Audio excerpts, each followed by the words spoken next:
Sebuah laporan mengejutkan dari Kuwait, The Arab News, mengungkap ambisi terselubung Israel mendekati Indonesia. Disebutkan bahwa Israel ngebet untuk menormalisasi hubungan dengan Indonesia, bukan hanya karena kepentingan geopolitik, tetapi terutama demi kepentingan politik domestik Perdana Menteri Benyamin Netanyahu. Tujuannya sangat spesifik. Netanyahu ingin menggunakan normalisasi hubungan melalui Abraham Accord dengan Indonesia atau Arab Saudi sebagai kartu politik untuk memenangkan pemilihan umum Knesset 2026. Indonesia, negara berpenduduk Muslim terbesar di dunia, dilihat sebagai kunci untuk memperkuat posisi Netanyahu.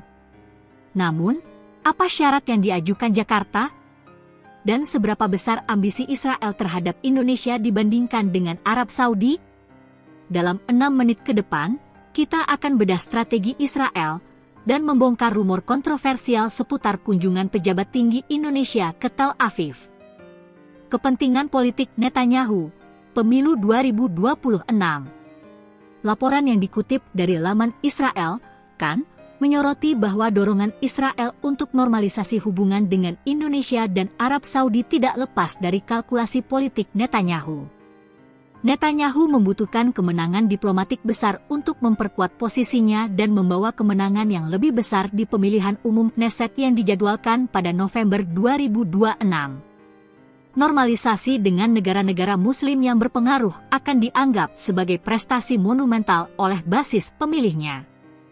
Laporan kan mencatat, peluang Netanyahu mencapai kesepakatan dengan Riyadh sangat wajar. Namun, peluang untuk menandatangani perjanjian serupa dengan Jakarta tampak sulit. Meskipun demikian, Netanyahu dikabarkan akan puas dengan satu kesepakatan hanya dengan salah satu dari kedua negara tersebut. Ini menunjukkan Indonesia adalah target yang serius. Signifikansi Indonesia dan Arab Saudi. Pilihan Israel menargetkan Indonesia dan Arab Saudi sangat strategis karena keduanya memiliki pengaruh global yang unik. Arab Saudi memiliki pengaruh besar di dunia Arab dan Muslim melalui pengaruh ekonomi dan menjadi tuan rumah bagi situs-situs suci umat Islam. Normalisasi Saudi akan menjadi seal of approval di dunia Arab. Indonesia, negara dengan mayoritas penduduk Muslim terbesar di dunia dan secara luas dianggap sebagai kekuatan ekonomi yang sedang berkembang. Normalisasi dengan Indonesia akan menjadi terobosan simbolis dan demografis bagi Israel. Memperluas perjanjian Abraham yang diinisiasi oleh Presiden Amerika Serikat Donald Trump pada masa jabatannya 2017 hingga 2021 ke Asia Tenggara akan menjadi kemenangan diplomatik yang jauh lebih besar daripada kesepakatan 2020 dengan UEA, Bahrain, Maroko, dan Sudan. Kartu tawaran Indonesia keanggotaan OECD.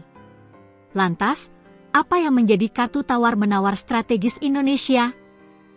Menurut laporan Yediot Ahronot pada tahun 2024, Indonesia dilaporkan sedang mempertimbangkan hubungan dengan Israel jika Tel Aviv membatalkan penolakannya terhadap bergabungnya Jakarta dengan Organisasi untuk Kerjasama Ekonomi dan Pembangunan, OECD.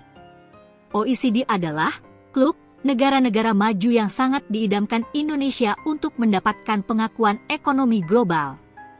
Israel, sebagai anggota OECD, memiliki pengaruh untuk menerima atau menolak keanggotaan negara baru. Hal ini menunjukkan bahwa jika normalisasi hubungan terjadi, itu akan didasarkan pada kepentingan ekonomi nasional Indonesia yang besar, bukan hanya desakan politik luar negeri Israel. Ini adalah sebuah negosiasi quid pro quo. Israel membantu OECD, Indonesia mempertimbangkan normalisasi. Laporan kontroversial dan isu Gaza. Di tengah spekulasi normalisasi, muncul pula laporan-laporan kontroversial. Isu pengusiran warga Palestina, Channel 12 Israel melaporkan bahwa Indonesia termasuk di antara beberapa negara yang sedang berunding dengan Israel terkait fasilitasi pengusiran warga Palestina dari Gaza. Isu ini sangat sensitif dan berpotensi menjadi bumerang politik. Rumor kunjungan Prabowo. Media Israel juga melaporkan bahwa Prabowo Subianto dijadwalkan mengunjungi Israel pada minggu ini, sebuah laporan yang dengan cepat dibantah oleh Kementerian Luar Negeri Israel.